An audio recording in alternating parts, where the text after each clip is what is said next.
morning to have your best day possible. That is my mission. That is my goal. Whenever you watch this video, hopefully it gives you a little encouragement. We are all trying to get to my endpoint this year is Easter. I'm excited for Easter, and I want to walk this Lent with you. I want to encourage you. I want to be there to help you. So this morning I was laying in bed and I was thinking, like we all think, like, oh, can we just hit the snooze button? Can I just sleep a little bit longer, right? We all have those mornings. But I really have started to make my very first thought to be thoughts of gratitude, thoughts of thankfulness. Like I've mentioned, I just kind of go through a few of those things that I really want to thank God for.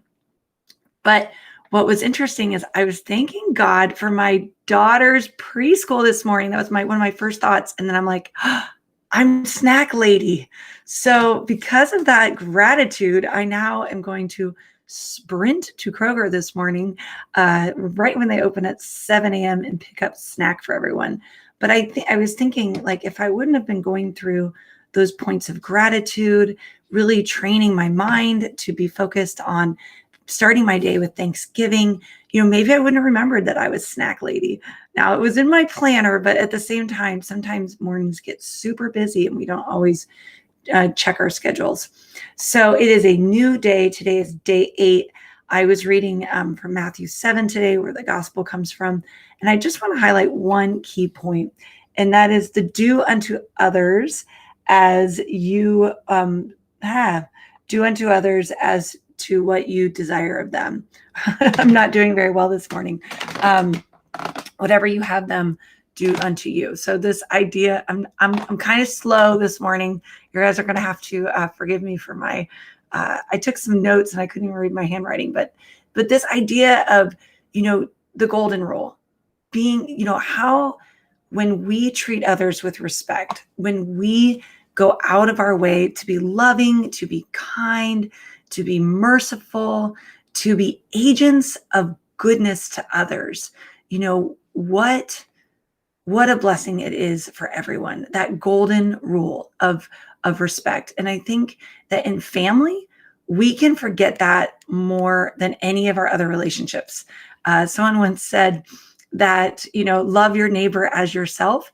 I'm like, the neighbors are like wall to wall around here. Who is on the other, and those in the dorm rooms, who's on the other side of, the person you can bang on the wall and hear from them? Because that basic, fundamental, key aspect of respect is so, so important, to love others as you love yourself. And even more, how much more does God love you? Morning, Trish. Morning, Monica. Morning, everyone. This is so great. I need someone to pop on in my Facebook or YouTube and tell me that you're here, because I'm always like anxious until I see that first morning comment pop up. But this idea of like resetting our own family boundaries, resetting, maybe people have lost basic manners in your house. Maybe you're just starting to notice that, oh my gosh, everyone is like yelling at each other, get out of bed. Good morning, Maria. Thanks for saying good morning. And like, we have lost this fundamental principle of knowing that we are called to love others as we love ourselves. And I think that's a great time. Lent is a great time. This is a great time to reset how we're thinking, reset our patterns. Good morning, Mary. Good morning, Christina Weber. Reset how we are going about our day. Super, super important. And that's why I'm doing this at 5:45.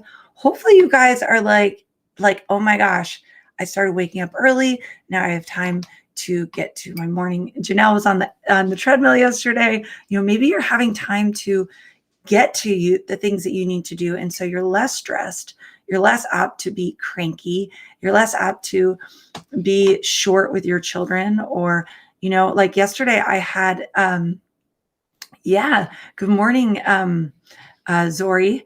Maybe you're less apt to like be set back, right? Yesterday, because I've been getting up earlier, like it was the cleanest my kitchen has been in a long time, because when you work from home, you definitely have to have an on switch for what you do at the house and then getting your work done. So I think that's been something that's really, really important. But treating others, how we treat others, not just, in the world, but at home. And lastly, I'll leave you with one more story. The other day I was on the phone and I was feeling cranky. The kitchen was a mess. Everyone, I'm trying to get out the door. And I was just like, everybody, this is what we got to do. This is what we got to do. And the phone rings. I'm like, hello, and my little girl's like, Mom, you were so cranky with us. And then somebody called and you're like having this super nice voice and you're super friendly. And, and I was like, she's right. So I apologize. I'm like, you're right. I needed sometimes that reset. I needed to reevaluate where I was at. And, I apologize to her on how, sometimes in our house, we can be in such a go. You would love to learn more about the work switch. Yeah, the home and work. I think anyone that's gone through this pandemic, we're all struggling with that. But I definitely have chunked out my days so that I know work starts, right when I walk in the door after taking everyone to school at 9. And I just can't just do that. Oh, one more load or unload the dishwasher or one more thing, because once you start down that road, it's like, especially when you have 7 kids, it's like a rabbit hole. So having that chunked out day, and then like on my lunch break, I'm like, sweet, I can then exercise. I then can do a quick tidy in my kitchen. And when you don't work for a particular company and you work for yourself, that's something I've found I have to do that.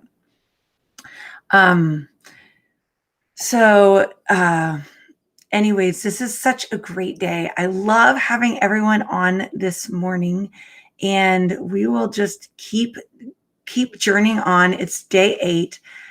We definitely more time for prayer. Christine, I agree. That has been so transformative for me. I sit in my chair behind me in my office and I have my favorite books. I have my journal. I go through the daily readings. I go through what I say, those points of gratitude. And I realize I don't have time to hit the snooze button. I don't have time to sit there and just kind of just let, I always say I clear off my schedule the most when I'm laying in bed. So it's better to just have a clear mind and start my day. So hopefully you all do that. Have a blessed, fantastic day. Rise out of your bed, start your day, and let your light shine. Who can you call? Who can you encourage? Maybe it's just your children when you wake up. Be extra sweet, extra kind. Call your grandchildren. Remember the importance of your relationships in your life, and remember the importance of influencing on even strangers. Your kindness can make such a huge impact. Well, thank you, Carol. Thank you, everyone, for being on this morning. I'm humbled that you are responding to my Lenten journey to put myself out there to go live every day. We're at day 8, leading to 40 days, which is Easter. Stick to your resolutions, strive for holiness, strive to be a better person and love those in your life, and actually be respectful and kind to everyone. That's super duper important. So I am popping off, and I will cheers to you.